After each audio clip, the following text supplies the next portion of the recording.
करता हाजीपुर तो bye qualification mechanical engineering की है। उस तो बाद मैं मास्टर डिग्री की तो इंडस्ट्री मैं रह चुका 2 साल एरिया इंचार्ज।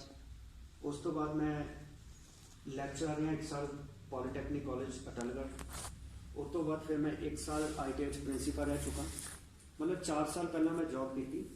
उस तो बाद फिर मैं आ गया बिजनेस के विच। ठीक, बिजनेस करने का कारण की सी है कि इस दुनिया के विच अमीर परसन नौकरी करता है, बिजनेस करता है, तो इंडिया का अमीर परसन बिजनेस। पर साडे माँ बाप साडे पड़ोसी सानू की सिखाते हैं, वधिया पढ़ाई करो, वधिया नंबर आएंगे, वधिया जॉब मिलेगी तो सपने पूरे होंगे। कि जॉब नाल किसी के सपने पूरे होंगे देखे आप, पर अज असीं अपने बच्चों को यही कुछ सिखा रहे हैं। अज लॉकडाउन लग्या होया तो माँ बाप परेशान कि किसी तरह स्कूल खुल जाए तो बच्चे साडे पढ़ाई करते कल लगन जज, तो ऐसा होना है नहीं है। वो बावजूद भी असीं इन्ने परेशान हैं कि बच्चे बस जॉब करवानी, जॉब कराएंगे भी, पढ़ाई खराब हो रही, पढ़ाई खराब हो रही। तो मैं इस गलों खुश हाँ, मेरी वाइफ सोच रही है भी इनू ना किहड़े स्कूल लगाइए। मैं कहूँ ऐश करन दे, कोई टेंशन नहीं। सोचा कि 2 साल लेट पैदा होया ही कोई नहीं, 2 साल इन इंजॉय करन दे खुल के, कोई टेंशन नहीं। मैं ज़्यादा पढ़ लिख गया तो मैं नौकरी के चक्कर पै गया। जे अनपढ़ रहेगा तो यही जिंदगी कामयाब होना, क्योंकि फिर बिजनेस करेगा तो नौकरी नहीं सोचेगा। इस करके अपनी सोच को बदलना पैना। असीं लोगों को तो समझाने हैं पर आप खुद नहीं ये गल समझते। अंदरों साडे माइंड अज भी यही है कि साडा बच्चा तो जी नौकरी करे। अज मैं इत्थे हथ खड़ा करावां, तुहाडे जो बहुत सारे पर्सन है जिन्हां दे अपने बच्चे इस बिजनेस नहीं होने, पर लोगों के बच्चों को की समझाते तू कि नौकरी मिली साडे नाल ला दिओ जी, असीं इहनूं कामयाब करांगे। अपना बच्चा किते बाहर भेजिया होया जां कोई होर काम सिखा रहे हैं बच्चे को, मतलब असीं खुद ईमानदार इस बिजनेस को लैके नहीं है, तो इस करके लोग साडे ते विश्वास नहीं करते। ठीक है जी। तो अज मैं थैंक यू करदा उस परम पिता परमात्मा का, मेरे ग्रेट अपलाइन प्रवीण भाटिया जी, कोई जबरदस्त क्लैपिंग उन्होंने बिजनेस बारे मैंने दसिया। तो आप हूँ अद्धे पौने घंटे लिए डिस्कशन करांगे कि बिजनेस प्लान है कि है। तो वो परसन हाथ खड़ा कर ਜਿਹੜੇ कामयाब होना चाहते हैं, सारे होना चाहते हैं। ओके, तो सानू चाहे इस चीज़ का पता है चाहे नहीं कि कामयाबी है कि है, पर आप दिन रात कामयाबी वास्ते मेहनत कर रहे हैं, पर सानू चाहे पता चाहे नहीं कि कामयाबी है कि है ना। तो दोस्तों कामयाबी है कि है, पहला तो ये देखना पड़ेगा। जिहड़ी चीज़ प्रति आप दिन रात पागल है, सानू कामयाबी मिल जाए, कामयाबी मिल जाए, जे सानू पता ही नहीं कामयाबी कहते किनू तो सानू किद्दां मिलेगी। सही है। सब तो पहला एक कामयाब बंदे को इहो जी किहड़ी चीज़ होंदी है जिन्होंने आप देख के कहते हाँ यार ये बंदा कामयाब है। कामयाब बंदे को इहो जी किहड़ी चीज़ होंदी है जिन्होंने देख के आप कहते हाँ यार ये बंदा कामयाब। पैसा। पैसा तो एक मजदूर को भी होंदा है, पर की असीं उहनूं कामयाब कहते कामयाब बंदे को, सक्सैसफुल बंदे को पैसा नहीं होंदा, ਉਹਦੇ ਕੋਲ पैसे की फ्रीडम होती है। एग्री हो इस गल? कामयाब बंदे को पैसा नहीं, ਉਹਦੇ ਕੋਲ पैसे की आज़ादी होती है। जिद्दां कि एक बच्चा कहता पापा चॉकलेट लैके दो, ठीक, आप एक दी बजाय 2 लैके दे देंगे, पर वही बच्चा अगे जाके कॉलेज लाइफ में जाता, वो कहता पापा मैंने बुलेट या कार लैके दो। पापा उस वेले बहानेबाजी मारते है तो छोटा यार है थोड़ी तेरी पढ़ाई खराब होनी, तू ऐश प्रस्ती पैना, तेनों मोटरसाइकिल नहीं लैके देना। जे उस पापा की जेब पैसा होंदा कि इन्नी गल कहते, तो यह मतलब पापा को पैसे की आज़ादी नहीं सी, इस करके उन्होंने बच्चे को मना किया। सही है जी। +2 लैवल पर बच्चा डिस्ट्रिक्ट लैवल से जब कंट्री लैवल के उत्ते फर्स्ट आ गया, हुण उहदा ड्रीम है पापा मैं USA स्टडी वास्ते जाना, तो पापा की कहते हैं पापा को इन्ने पैसे है नहीं कि दोनों वधिया कॉलेज पढ़ा पान, फिर एक्सक्यूज दिंदे आ यार पढ़ाई का पढ़ाई होंगी तो इत्थे कर ला, उत्थे की बोला। तो यह मतलब फाइनैंशियल फ्रीडम साडे कोल नहीं है। तो कामयाब बंदे को पहली चीज़ किहड़ी होंदी है? मनी फ्रीडम या फाइनैंशियल फ्रीडम। कामयाब बंदे को दूसरी चीज़ किहड़ी होंदी है? Time freedom. अज लोग पैसे पक्षों भी गरीब है तो टाइम पक्षों का ज़्यादा गरीब है, लोगों को टाइम नहीं। तो साढ़े को टाइम की मेरी आनी करो, बंदा 2 तरह का गरीब है, पैसे और टाइम पक्षों। जिस बंदे को पैसा बहुत है उसको टाइम है नहीं, जिहदे कोल टाइम बहुत है उसको पैसा नहीं। अब्बल अज लोगों को पैसा भी नहीं कि टाइम नहीं। तो अमीर बंदा होगा जिहदे कोल दोनों चीज़ों का कंबीनेशन हो, मनी फ्रीडम से टाइम फ्रीडम। तीसरी चीज़ आती है फ्यूचर की सिक्योरिटी। ਅੱਜ ਇੱਕ ਪਰਸਨ ਸਵੇਰੇ ਸ਼ਾਮ ਮਿਹਨਤ ਕਰਦਾ, ਉਹਦੇ ਕਰਕੇ ਉਹਦੇ ਘਰ ਪੈਸਾ ਆਉਂਦਾ ਹੈ, ਖੁਦਾ ਨਾ ਖਾਸਤਾ ਉਹ ਪਰਸਨ ਅੱਜ ਦੁਨੀਆ 'ਚ ਨਹੀਂ ਹੁੰਦਾ, ਕੱਲ ਨੂੰ ਉਹਦੇ ਪਰਿਵਾਰ ਦਾ ਕੀ ਬਣੇਗਾ? ਇੱਕ ਕਾਮਯਾਬ ਪਰਸਨ ਆਪਾਂ ਉਸ ਪਰਸਨ ਨੂੰ ਕਹਿੰਦੇ ਆ, ਉਹ ਚਾਹੇ ਦੁਨੀਆ 'ਚ ਰਵੇ ਚਾਹੇ ਨਾ ਰਵੇ, ਉਹਦੇ ਪਰਿਵਾਰ ਦਾ ਲਾਈਫ ਸਟਾਈਲ ਉਹਦੇ ਤੋਂ ਬਾਅਦ ਵੀ ਡਿਸਟਰਬ ਨਹੀਂ ਹੁੰਦਾ। ਤੇ ਕੀ ਆਪਾਂ ਇਸ ਮਾਮਲੇ 'ਚ ਕਾਮਯਾਬ ਹੈਗੇ? ਆਪਣੇ ਆਪ ਨੂੰ ਫੈਮਿਲੀ ਫੋਟੋ 'ਚੋਂ ਕੱਢ ਕੇ ਦੇਖੋ, ਜੇ ਕੱਲ ਦਾ ਸਾਹ ਨਾ ਆਇਆ, ਕਿ ਸਾਡੀ ਘਰਵਾਲੀ ਦੇ ਸੁਪਨੇ ਜਾਂ ਬੱਚਿਆਂ ਦੀ ਜੋ ਐਜੂਕੇਸ਼ਨ ਅਸੀਂ ਸੋਚੀ ਹੋਈ ਆ ਪੂਰੇ ਕਰੇਗਾ ਕੋਈ ਗੁਆਂਢੀ, ਕੋਈ ਰਿਸ਼ਤੇਦਾਰ? ਤੇ ਜੇ ਇਸ ਗੱਲ ਦਾ ਜਵਾਬ ਨਾ ਚਾਹੀਦਾ, ਮਤਲਬ ਅਸੀਂ ਅੱਜ ਤੱਕ ਤੇ ਫੇਲ ਹੈ, ਕਾਮਯਾਬ ਨਹੀਂ।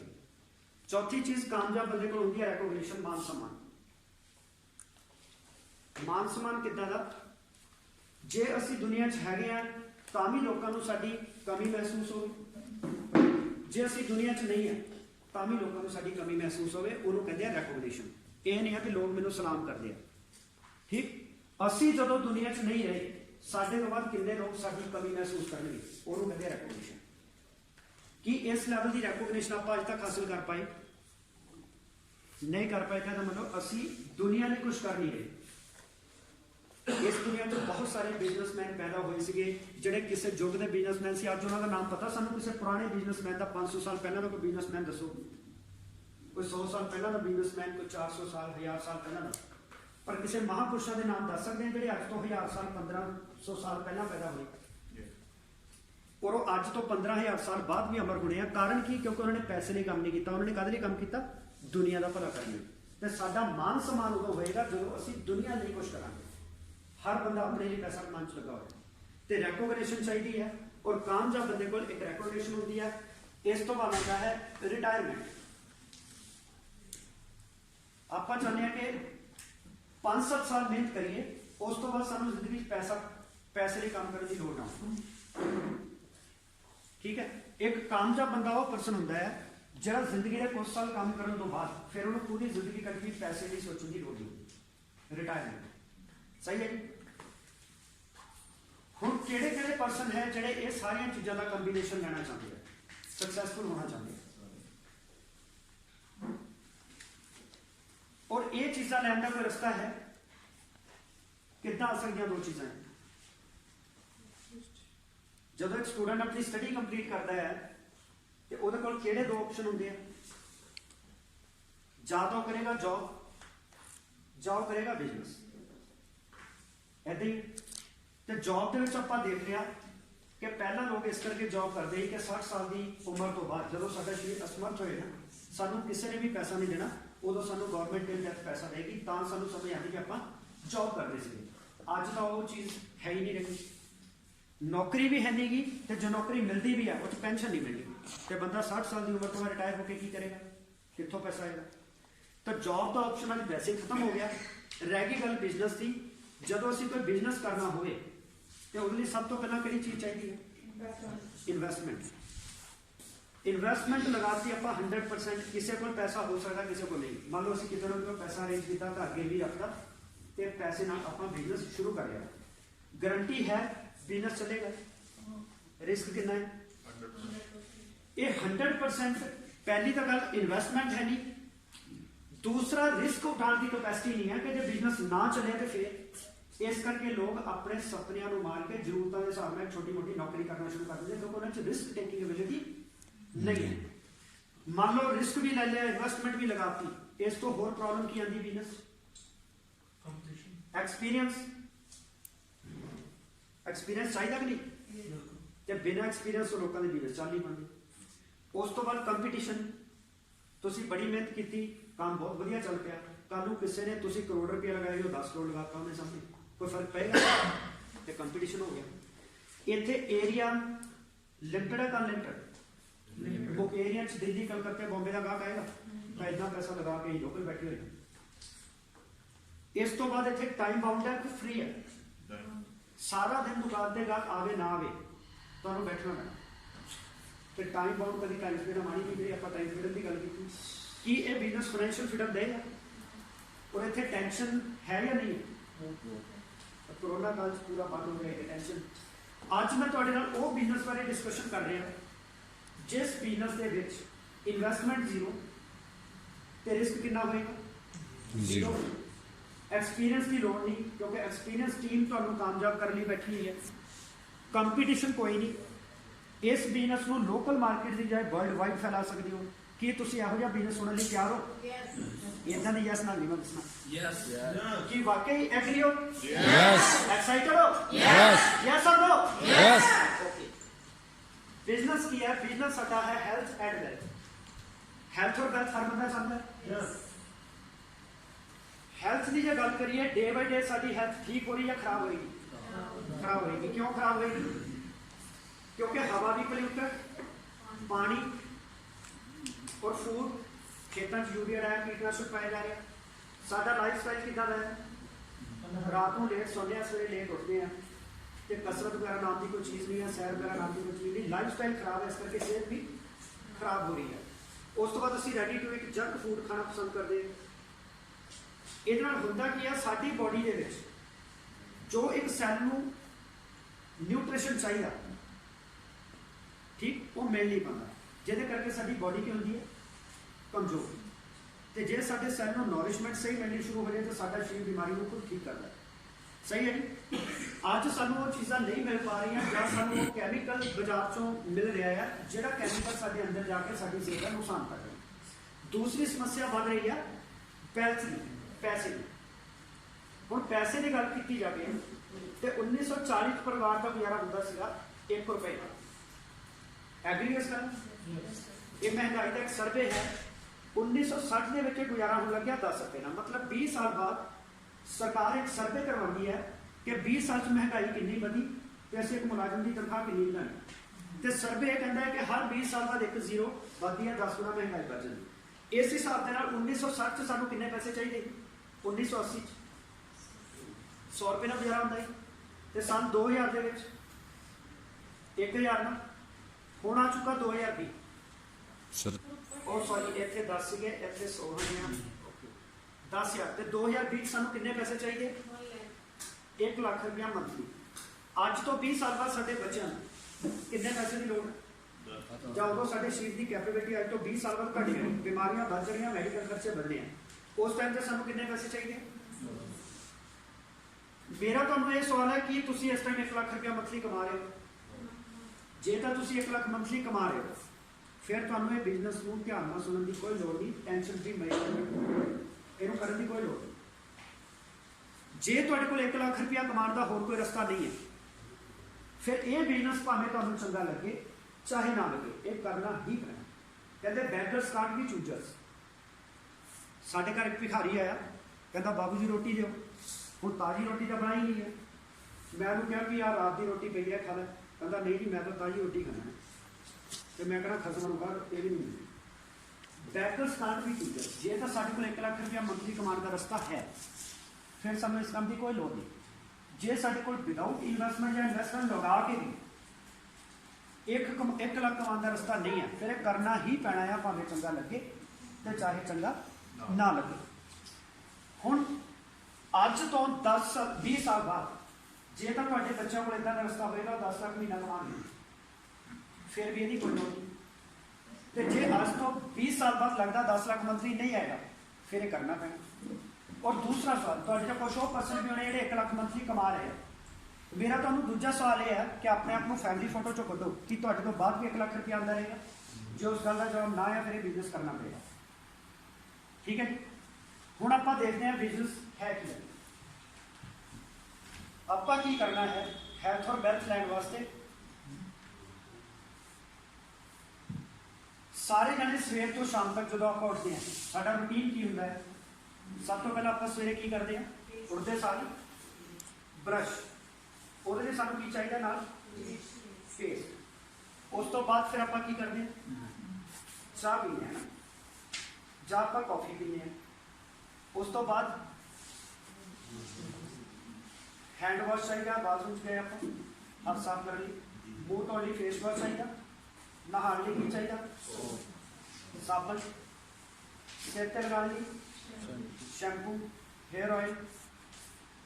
फिर असी रोटी बनाने सानू चाहिए कुकिंग ऑयल।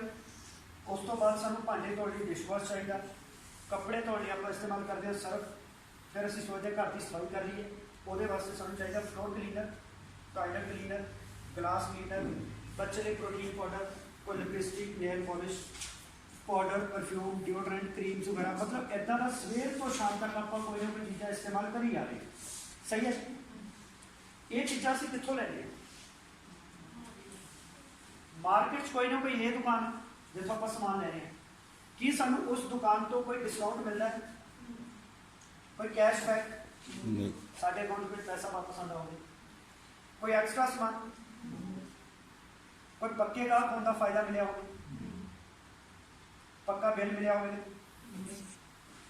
कभी, और ये चीज़ों कैमिकल ज़्यादा या घाटा मिला हुआ कि ये दुकानदार साढ़े बच्चों या सानू 1 लाख या 10 लाख मंथली कमाने का रस्ता देगा?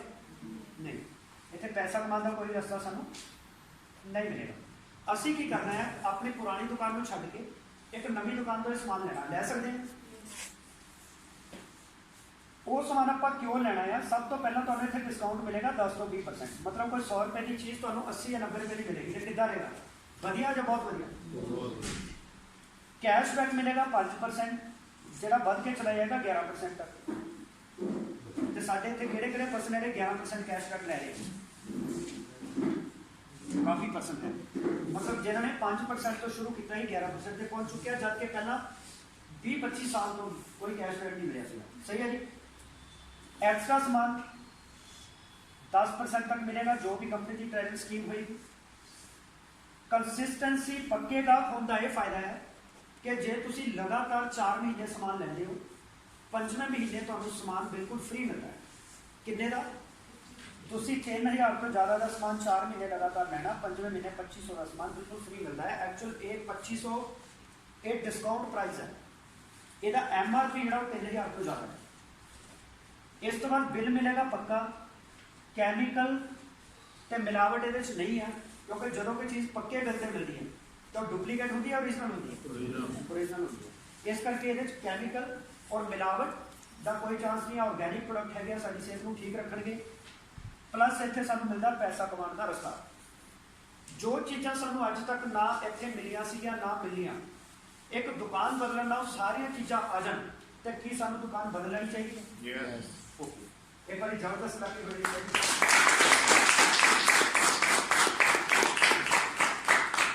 ये जबरदस्ती हुई है, जबरदस्ती वाली हुई है। मैं हजे बोर्ड भी साफ नहीं किया, कलेक्टिव बंद भी कर।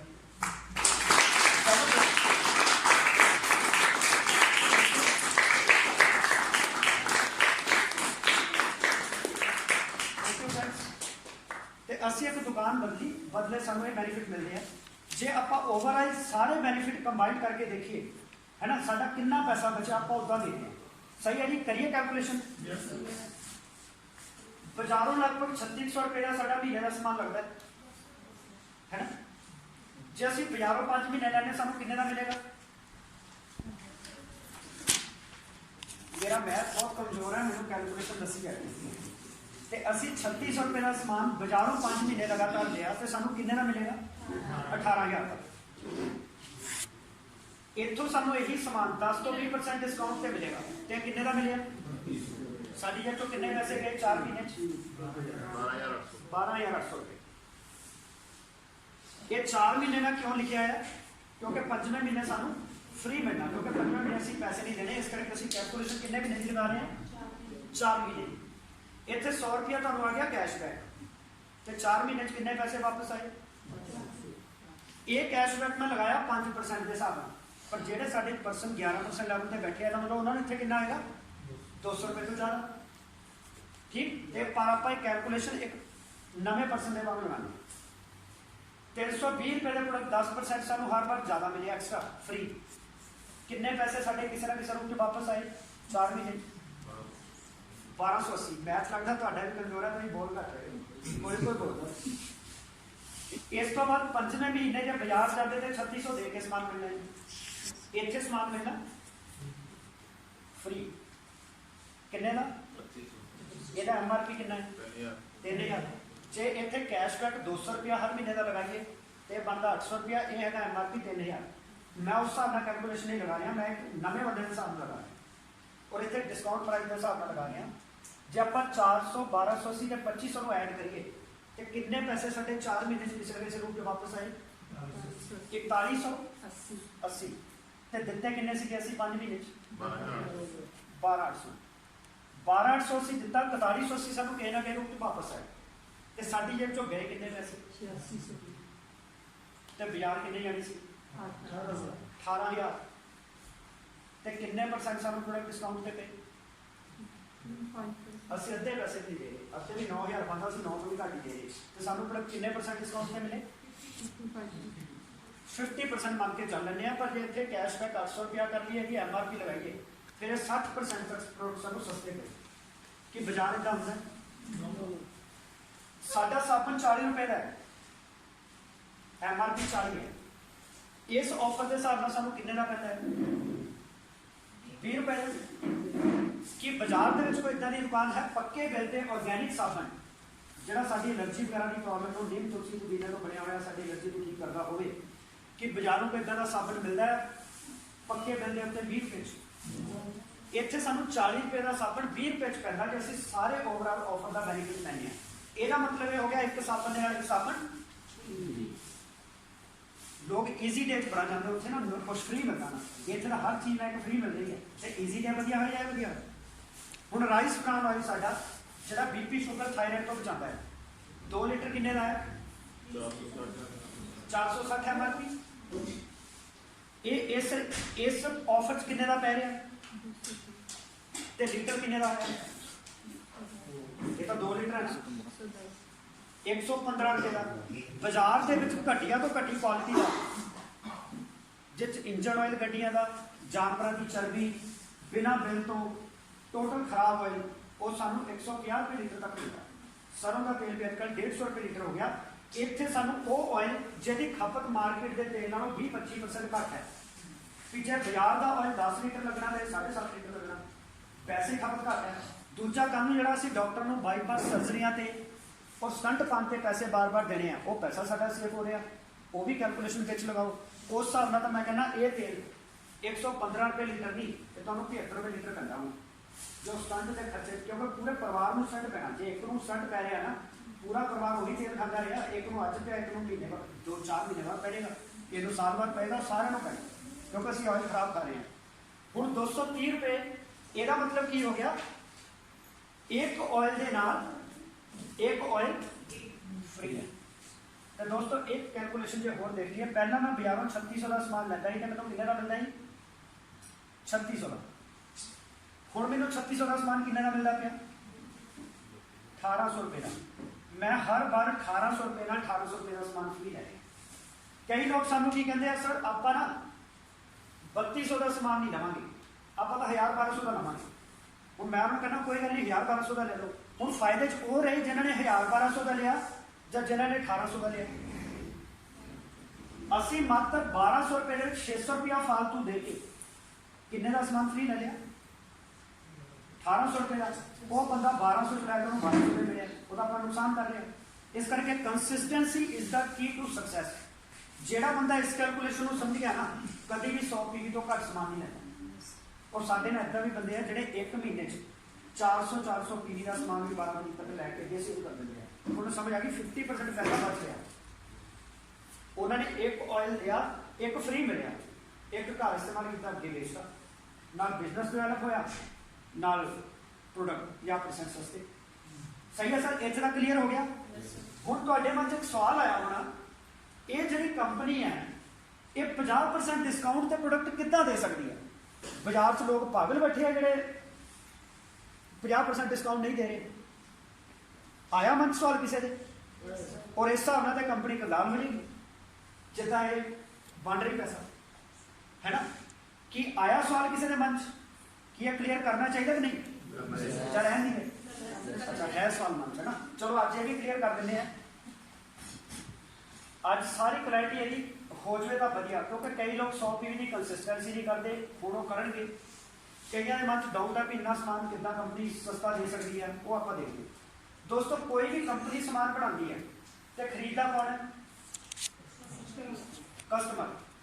ਕਸਟਮਰ ਕੀ ਕੰਪਨੀ ਤੋਂ ਸਿੱਧਾ ਕਦੀ ਸਮਾਨ ਲੈਣ ਜਾਂਦਾ ਕਿੱਥੋਂ ਲੈਂਦਾ ਸਮਾਨ ਇੱਕ ਦੁਕਾਨਦਾਰ ਜਿਹਨੂੰ ਕਹਿੰਦੇ ਰਿਟੇਲਰ ਤੋਂ ਉੱਪਰ ਵੀ ਕੋਈ ਹੁੰਦਾ ਹੈ ਜਦੋਂ ਰਿਟੇਲਰ ਸਮਾਨ ਲੈਂਦਾ ਹੋਲਸੇਲਰ ਉਹ ਤੋਂ ਉੱਪਰ ਵੀ ਹੈ ਸਟਾਕਿਸਟ, ਉਸ ਤੋਂ ਉੱਪਰ ਮਤਲਬ ਕਿ ਇਦਾਂ ਦੇ ਹੋਰ ਵੀ ਕਈ ਵਿਚੋਲੇ ਆ ਜਿਨ੍ਹਾਂ ਦਾ ਮੈਨੂੰ ਨਾਮ ਨਹੀਂ ਪਤਾ। ਇਦਾਂ ਦੇ ਕਈ ਵੱਡੀ ਚੇਨ ਹੈਗੀ ਆ। ਅਬ ਕੰਪਨੀ ਦੀ ਚੀਜ਼ ਕਿੰਨੇ ਦੀ ਬਣਦੀ ਹੈ? 40 ਰੁਪਏ ਦੀ, ਤੇ ਸਾਨੂੰ ਕਿੰਨੇ ਦੀ ਮਿਲਦੀ ਹੈ? ਹੁਣ ਸੋਚਣ ਦੀ ਗੱਲ ਹੈ ਕਿ ਚੀਜ਼ ਬਣ ਕੇ 40 ਰੁਪਏ ਦੀ ਤਿਆਰ ਹੋ ਗਈ, ਪੈਕ ਹੋ ਗਈ, ਉਹ 'ਚ ਕੋਈ ਕਲਰ ਨਹੀਂ ਐਡ ਕੀਤਾ ਜਾਣਾ, ਕੋਈ ਉਹ 'ਚ ਫਲੇਵਰ ਨਹੀਂ ਐਡ ਕੀਤਾ ਜਾਣਾ, ਪਰ ਉਹ ਸਾਡੇ ਘਰ ਤੱਕ ਪਹੁੰਚਦੇ ਪਹੁੰਚਦੇ ਉਨੀ ਉਹਦੀ ਕੀਮਤ ਨਹੀਂ ਹੈ, 1.5 ਗੁਣਾ ਉੱਤੇ ਖਰਚਾ ਪੈ ਗਿਆ। ਸਹੀ ਹੈ? ਕੀ ਸਾਨੂੰ ਇਹ ਜਿਹੜਾ ਪੈਸਾ ਸਾਡਾ 60% ਰਾਹ ਦੇ ਲੋਕ ਖਾ ਰਹੇ ਆ, ਇਹ ਬਚਾਉਣਾ ਚਾਹੀਦਾ ਨਹੀਂ? ਬਚਾਉਣਾ ਚਾਹੀਦਾ। ਇਹਨੂੰ ਕਹਿੰਦੇ ਦੋਸਤੋ ਇਨਡਾਇਰੈਕਟ ਸੈਲਿੰਗ। ਅੱਜ ਤੱਕ ਸਾਡੇ ਬਜ਼ੁਰਗਾਂ ਨੂੰ ਸਾਨੂੰ ਸਮਾਨ ਇਸੇ ਚੈਨਲ ਤੋਂ ਮਿਲਿਆ, ਇਹਨੂੰ ਕਹਿੰਦੇ ਇਨਡਾਇਰੈਕਟ ਸੈਲਿੰਗ। ਵਿਚੋਲੇ ਰਾਤ ਪੈਸਾ ਖਾਈ ਜਾਂਦੇ। ਸਾਡੀ ਬੈਸਟਿਸ ਕੰਪਨੀ ਨੇ ਕੀ ਕੀਤਾ?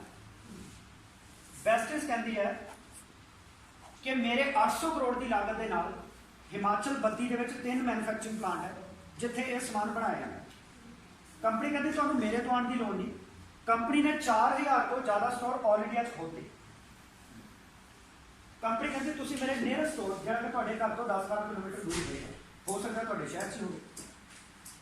ਹੁਣ ਇੱਕ ਫੌਜੀ ਨੂੰ CSD ਕੰਟੀਨ 'ਚ ਸਮਾਨ ਮਿਲਦਾ। ਹੁਣ ਜੇ ਫੌਜੀ ਕਵੇ ਵੀ ਯਾਰ ਸਾਡੇ ਦਾ ਹਾਜੀਪੁਰ ਕੰਟੀਨ ਹੈ ਨਹੀਂ, ਸਾਡੇ ਦਾ ਸਰਕਾਰ ਹਾਜੀਪੁਰ ਕੰਟੀਨ ਖੁਲਾ ਕੇ ਦੇਵੇ, ਮੈਂ ਤਾਂ ਸਮਾਨ ਤਾਂ ਲਊਗਾ, ਤੇ ਸਰਕਾਰ ਕੀ ਕਹੇਗੀ? ਕਹਿਣਗੇ ਭਰਾ ਤੈਨੂੰ ਸਮਾਨ ਸਸਤਾ ਦੇ ਰਹੇ ਆ, ਪਰ ਇੱਥੇ ਨਹੀਂ ਮਿਲਣਾ, ਮਿਲਣਾ ਉੱਚੀ ਵਸੀਆ, ਜਾਂ ਪਠਾਨਕੋਟ ਚੱਲ ਜਾ, ਜਾਂ ਕਮਾਈ ਦੇਵੀ। 3 ਲੋਕੇਸ਼ਨਾਂ ਨੇ ਰਸਤੇ ਤੇ ਫੌਜੀ ਜਾਂਦਾ ਕਿ ਨਹੀਂ ਜਾਂਦਾ? ਕਿਉਂਕਿ ਇੱਕ ਚੀਜ਼ ਕਲੀਅਰ ਹੋ ਗਈ, ਮਹੀਨੇ 'ਚ ਇੱਕ ਵਾਰ ਜਾਣਾ, ਇਕੱਠਾ ਸਮਾਨ ਲਿਆਣੇ, ਪੈਸੇ ਬਚਦੇ ਪਏ। ਤਾਂ ਇੱਥੇ ਕੰਪਨੀ ਕੀ ਕਹਿੰਦੀ ਹੈ ਕਿ ਉੱਥੇ ਤਾਂ ਇੱਕ ਫੌਜੀ ਬੰਦੇ ਨੂੰ ਹੀ ਫਾਇਦਾ ਮਿਲ ਰਿਹਾ, ਸਿਵਲ ਬੰਦੇ ਨੂੰ CSD ਕੰਟੀਨ ਫਾਇਦਾ ਦੇਗੀ? ਤੇ ਕੰਪਨੀ ਕਹਿੰਦੀ ਹੈ ਤੁਸੀਂ ਸਾਰੇ ਫੌਜੀ ਹੋ, ਟੈਨਸ਼ਨ ਨਹੀਂ ਲੈਣੀ। ਤੁਹਾਡੇ ਵੀ ਸ਼ਹਿਰ ਦੇ 12-13 ਕਿਲੋਮੀਟਰ ਦੇ ਏਰੀਆ 'ਚ ਕਿਤੇ ਨਾ ਕਿਤੇ CSD ਕੰਟੀਨ ਬੈਸਟੀ ਨੇ ਆਪਣੀ ਖੋਲ੍ਹੀ। ਕਹਿੰਦੇ ਜਾਓ ਉੱਥੋਂ ਲਿਆਓ ਇਕੱਠਾ ਸਮਾਨ ਮਹੀਨੇ 'ਚ ਇੱਕ ਵਾਰੀ। ਔਰ ਇਹ ਤਾਂ CSD ਕੰਟੀਨ ਨਾਲੋਂ ਕਿਤੇ ਜ਼ਿਆਦਾ ਫਾਇਦਾ ਦੇ ਰਿਹਾ ਹੈ। CSD ਕੰਟੀਨ ਦੇ ਵਿੱਚ ਕੀ ਆਰਗੈਨਿਕ ਪ੍ਰੋਡਕਟ ਮਿਲਦੇ ਜਾਂ ਕੈਮੀਕਲ ਬੇਸਡ ਹੈ? ਉੱਥੇ ਵੀ ਅਕਸਰ ਬਾਬਾ ਰਾਮਦੇਵ ਜੀ ਜਿਹੜੇ ਕਿ ਪੋਲੀਟੀਕਲ ਪਾਵਰ ਦਾ ਸੈਂਟਰ ਪਾਸ ਕਰਾ ਰਹੇ ਹੋਏ, ਪਰ ਉਹ ਦਮਦਾ ਹੈ ਨਹੀਂ, ਖਰਾਬੀ ਆ ਰਿਹਾ। ਇੱਥੇ ਪੱਕੇ ਬਿੱਲ ਤੇ ਆਰਗੈਨਿਕ ਪ੍ਰੋਡਕਟ ਸਾਡੇ ਘਰ ਦੇ 12-13 ਕਿਲੋਮੀਟਰ ਦੇ ਏਰੀਆ 'ਚ ਮਿਲ ਰਿਹਾ। ਤੇ ਕੀ ਸਾਨੂੰ ਇਹ ਦੁਕਾਨ ਬਦਲਣੀ ਚਾਹੀਦੀ? ਹੁਣ ਬੈਸਟਿਸ ਕਹਿੰਦੀ ਜਦੋਂ ਹੀ ਤੁਸੀਂ ਆਪਣਾ ਚੈਨਲ ਬਦਲਿਆ, ਇਹਨੂੰ ਕਹਿੰਦੇ ਡਾਇਰੈਕਟ ਸੈਲਿੰਗ। ਅੱਜ ਕੱਲ੍ਹ ਹੈ ਡਾਇਰੈਕਟ ਸੈਲਿੰਗ ਦਾ ਜ਼ਮਾਨਾ। Amazon, Flipkart 'ਤੇ ਅਸੀਂ ਆਰਡਰ ਪਾਉਂਦੇ ਹਾਂ, ਸਾਡੇ ਘਰ ਸਮਾਨ ਪਹੁੰਚ ਜਾਂਦਾ, ਸਾਨੂੰ ਡਿਸਕਾਊਂਟ ਕਿੰਨਾ ਮਿਲਦਾ? 40-40, 50-50, 60-60%, ਕਿਉਂਕਿ ਵਿਚੋਲੇ ਹੈ ਨਹੀਂ ਅੱਜ ਪੈਸੇ ਖਾਣ ਵਾਲੇ। ਕੰਪਨੀ ਨੇ ਸਿੱਧਾ ਸਾਡੇ ਘਰ ਸਮਾਨ ਭੇਜਦਾ। ਹੁਣ Amazon ਕੀ ਲੋਕਾਂ ਨੂੰ ਰੁਜ਼ਗਾਰ ਦੇਗੀ? ਤਾਂ ਇਹਦਾ ਮਤਲਬ ਬੈਸਟਿਸ ਕੰਪਨੀ ਕਹਿੰਦੀ ਅਸੀਂ Amazon ਵਾਲਾ ਕੰਮ ਨਹੀਂ ਕਰਾਂਗੇ, ਅਸੀਂ ਤਾਂ ਲੋਕਾਂ ਨੂੰ ਰੁਜ਼ਗਾਰ ਨਹੀਂ ਦੇਣਾ, ਸਮਾਨ ਦੇ ਨਾਲ ਕੋਈ ਰੁਜ਼ਗਾਰ ਦੀ ਲੋੜ ਹੈ। ਤੇ ਕੰਪਨੀ ਨੇ ਕੀ ਕੀਤਾ? 4000 ਸਟੋਰ ਖੋਲ੍ਹਤੇ ਔਰ 60% ਪੈਸਾ ਹੁਣ ਕਿਹਦੇ ਕੋਲ ਆ ਗਿਆ? ਜਿਹੜਾ ਰਾਹ ਦੇ ਲੋਕ ਖਾਂਦੇ, ਬੈਸਟਿਸ ਕੋਲ। ਔਰ ਬੈਸਟਿਸ ਇਸੇ 60% ਚੋਂ ਸਾਨੂੰ ਉਹ ਜਿਹੜਾ ਪ੍ਰੋਡਕਟ 50% ਸਸਤੇ ਦੇ ਰਹੀ ਹੈ, ਉਹ ਇਸ ਕਰਕੇ ਦੇ ਰਹੀ ਹੈ ਕਿਉਂਕਿ ਰਾਹ ਦੇ ਲੋਕ ਖਾਂਦੇ ਬਾਅਦ। ਤੇ ਕੀ ਹੈ? ਵਧੀਆ ਗੱਲ ਹੈ ਜਾਂ ਬਹੁਤ ਵਧੀਆ ਗੱਲ ਹੈ? ਬਹੁਤ ਵਧੀਆ। ਇੱਕ ਵਾਰੀ ਬਹੁਤ ਵਧੀਆ ਕਲੈਪਿੰਗ ਕਰ ਦਿਓ।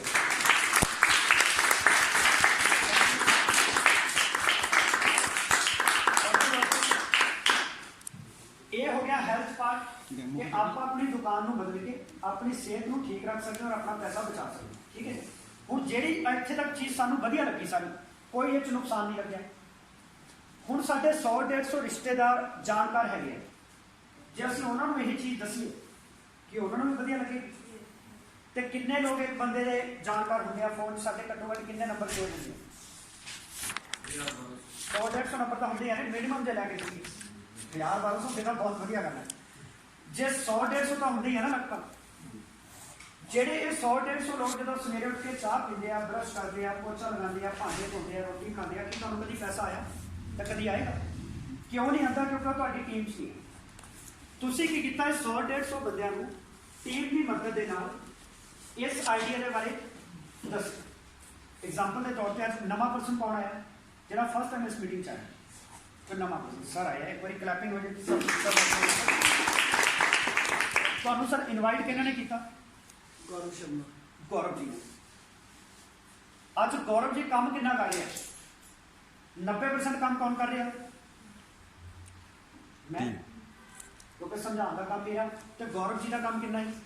ਸਿਰਫ 10%। ਉਹਨਾਂ ਨੇ ਉਹਨਾਂ ਨੂੰ ਕਾਲ ਲਗਾਈ ਤੇ ਇੱਥੇ ਬੁਲਾਤਾ। ਇੰਨਾ ਕੰਮ ਕਰ ਸਕਦੇ ਸਾਰੇ ਜਣੇ? ਸਿਰਫ 10% ਕੰਮ ਕਰਨਾ, ਬੰਦੇ ਨੂੰ ਕਾਲ ਕਰਕੇ ਇੱਥੇ ਲਿਆਓ। 90% ਕੰਮ ਐਕਸਪਰਟ ਟੀਮ ਬੈਠੀ ਹੋਈ ਆ ਗਾਈਡ ਕਰਨ ਲਈ। ਹੁਣ ਮੈਨੂੰ ਦੱਸੋ ਕੀ ਸਾਨੂੰ ਪੂਰੀ ਜ਼ਿੰਦਗੀ ਇਕੱਲੇ ਹੀ ਮਿਹਨਤ ਕਰਨੀ ਚਾਹੀਦੀ ਹੈ 100% ਕੰਮ, ਜਾਂ 10% ਕੰਮ ਕਰਕੇ ਕਾਮਯਾਬ ਹੋ ਜਾਈਏ? ਬੈਟਰ ਵਿਕਲਪ ਕਿਹੜਾ? ਪਰ ਸਾਡੀ ਪਤਾ ਕੀ ਪ੍ਰੋਬਲਮ ਹੈ, ਅਸੀਂ ਕਹਿੰਦੇ ਮੈਂ ਇਕੱਲਾ ਹੀ ਸੁਪਰਮੈਨ, ਮੈਂ ਇਕੱਲਾ ਹੀ 100% ਕੰਮ ਕਰੂੰਗਾ।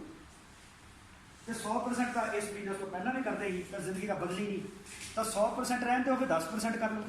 ਔਰ ਇਹ ਗਰੰਟੀ ਹੈ ਜਿਹੜਾ ਬੰਦਾ ਇਸ ਬਿਜ਼ਨਸ ਦੇ ਵਿੱਚ ਆਪਣਾ ਦਿਮਾਗ ਬੰਦ ਕਰ ਦਿੰਦਾ ਹੈ ਨਾ, ਜੋ ਟੀਮ ਕਹਿੰਦੀ, ਸਿਸਟਮ ਕਹਿੰਦਾ, ਉੱਦਾਂ ਕੰਮ ਕਰਦਾ, ਉਹਦੇ 'ਚ ਐਕਸਪੋਨੈਂਸ਼ੀਅਲ ਗਰੋਥ ਹੁੰਦੀ ਹੈ ਉਹਦੀ।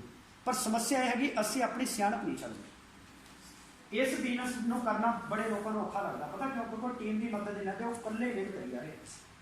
ਸਹੀ ਹੈ ਸਰ? ਹੁਣ ਇਹਦੇ ਵਿੱਚ 100-150 ਲੋਕਾਂ ਨੂੰ ਗਾਈਡ ਕੀਤਾ ਟੀਮ ਦੀ ਮਦਦ ਨਾਲ, ਸੇਮ ਇੱਦਾਂ ਮਾਹੌਲ ਦੇ ਵਿੱਚ ਲਿਆ ਕੇ ਉਹਨਾਂ ਨੂੰ ਬਿਠਾਤਾ। 90% ਐਕਸਪਰਟ ਟੀਮ ਨੇ ਗਾਈਡ ਕਰਨਾ ਪਰਸਨ ਨੂੰ, ਤੁਹਾਡਾ ਕੰਮ ਸੀਗਾ 10%।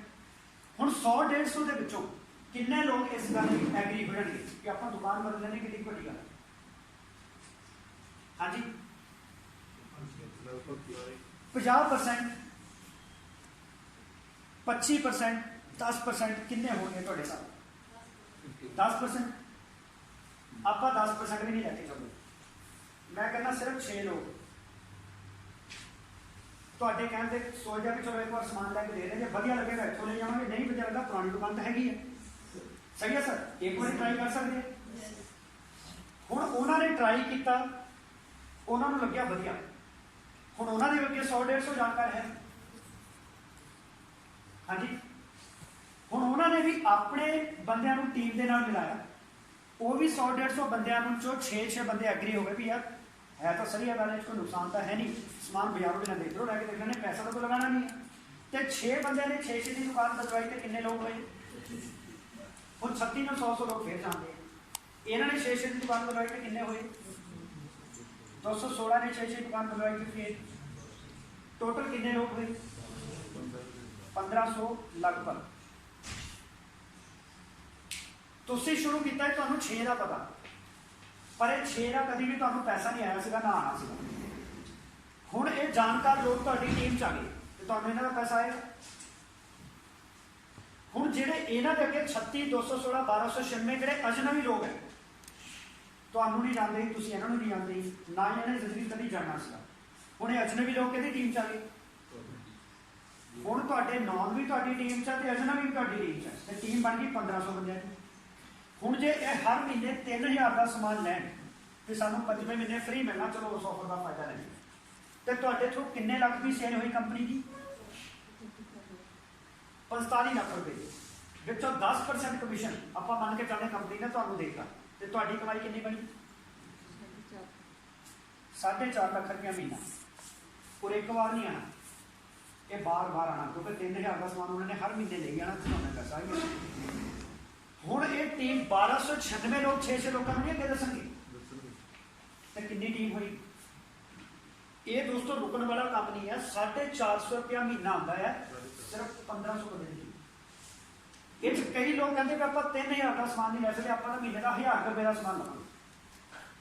ਤੇ ਜੇ 1500 ਲੋਕ 1000 ਰੁਪਏ ਦਾ ਸਮਾਨ ਲੈਂਦੇ, ਕਿੰਨੇ ਲੱਖ ਦੀ ਸੇਲ ਹੋਈ? 15 ਲੱਖ ਦੀ।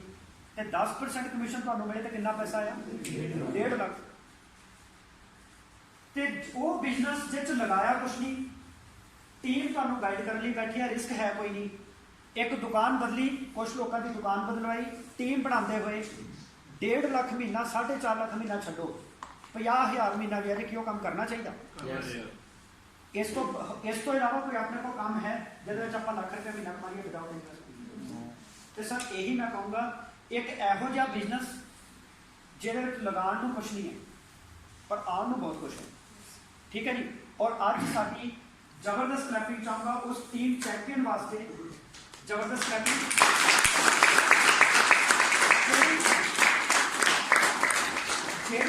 ਜਿਹੜੀ ਟੀਮ ਚੈਂਪੀਅਨ ਅੱਜ ਇੱਕ ਸਾਡੇ ਇੱਥੇ ਕੁਝ ਕੰਪਨੀ ਇੱਕ ਦਾ ਰੌਲਾ ਹੈ, ਓਕੇ ਲਾਈਫ ਕੇਅਰ, ਕੁਝ ਟਾਈਮ ਪਹਿਲਾਂ ਆਈ। ਲੋਕ ਤੁਹਾਨੂੰ ਮਿਸਗਾਈਡ ਕਰਨਗੇ ਕਿ ਇਹ ਕੰਪਨੀ ਪੁਰਾਣੀ ਹੋ ਗਈ ਹੈ, ਵੈਸੇ ਇਹਨੂੰ ਤਾਂ 16 ਸਾਲ ਹੋ ਗਏ। ਤੁਸੀਂ ਸਾਡੀ ਕੰਪਨੀ ਚਾਹੋ, ਇਹ ਨਾ ਨਵੀਂ ਕੰਪਨੀ ਹੈ। ਹੁਣ ਨਵੀਂ ਕੰਪਨੀ ਜੁੜਨਾ ਚਾਹੀਦਾ ਪੁਰਾਣੀ 'ਚ ਕਿਉਂ? ਲੋਕ ਕਹਿੰਦੇ ਆ ਕਿ ਜਿਹੜਾ ਇਸ ਕੰਪਨੀ 'ਚ ਟੌਪ ਅਰਨਰ 1 ਕਰੋੜ 18 ਲੱਖ ਕਮਾ ਰਿਹਾ, ਲੋਕ ਕਹਿੰਦੇ ਪਤਾ ਕਿਉਂ ਕਮਾ ਰਿਹਾ? ਕਿਉਂਕਿ ਉਹ ਤਾਂ ਉਦੋਂ ਜੁੜਿਆ ਸੀ 12 ਸਾਲ ਪਹਿਲਾਂ ਜਦੋਂ ਕੰਪੀਟੀਸ਼ਨ ਨਹੀਂ ਸੀ। ਤੁਸੀਂ ਹੁਣ ਜੁੜੋਗੇ, ਹੁਣ ਤਾਂ ਕੰਪੀਟੀਸ਼ਨ ਨਹੀਂ ਬਣਾ। ਸਰ ਮੈਨੂੰ ਦੱਸੋ, ਇਸ ਕੰਪਨੀ 'ਚ 130 ਕਰੋੜ ਦੀ ਆਬਾਦੀ 'ਚੋਂ ਸਿਰਫ 2 ਲੋਕ ਜੁੜੇ, 2 करोड़ लोग जुड़े, तो कितने लोग हाले तक विहले है जिन्होंने वैसी बारे पता ही नहीं। 128 करोड़ लोगों को हाले तक वैसी बारे पता नहीं है। तो पुरानी कितना होगी कंपनी? मैं तो कहना 16 साल हो गए कंपनी को, सिर्फ 2 करोड़ लोगों तक पहुंच पाई सर। 128 करोड़ लोगों तक पहुंचना है। तो लोग की कह रहे हैं तो कंपनी 16 साल पुरानी होगी। वो एक्चुअल लोग तो गुमराह करके शॉर्टकट तरीका लगना चाहते हैं कि उधर बढ़िया काम कर रहे हैं, अपने थले जोड़ लेना, मेरे थले काम करना।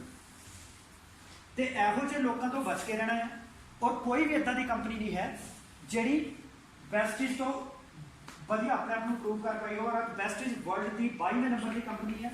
और इस कंपनी में टीम चैंपियन जी अज तो 5 साल पहला शुरू हुई, तो पवन मलिक जी को भी सारे ने कहा है कंपनी 12 साल पहला भी चलती रही है, हुण जुड़ के तो तुसीं बहुत लेट हो गए। पर उन्होंने प्रूव करता कि बंदे की कैपेबिलिटी होनी चाहिए। 5 साल हो गया उन्होंने। अज वेस्टिज के सैकेंड हाईएस्ट अर्नर 60 लाख महीने का लै रहे।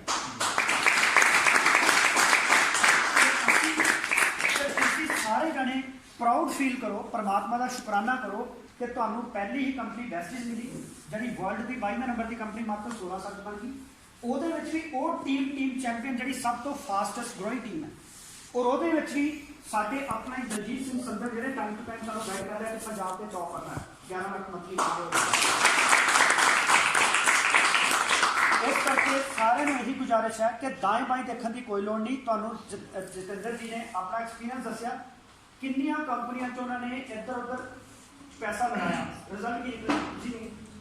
बजाए कि हम तुसी भी आली वाली कंपनियों के टाइम वेस्ट करो, आप 100% फोकस बेस्ट ही करके अपने सपने पूरे करिए, टाइम ना वेस्ट करिए। सही है जी। इन्होंने शब्दों में अपनी गलबात को वाइंड अप करना।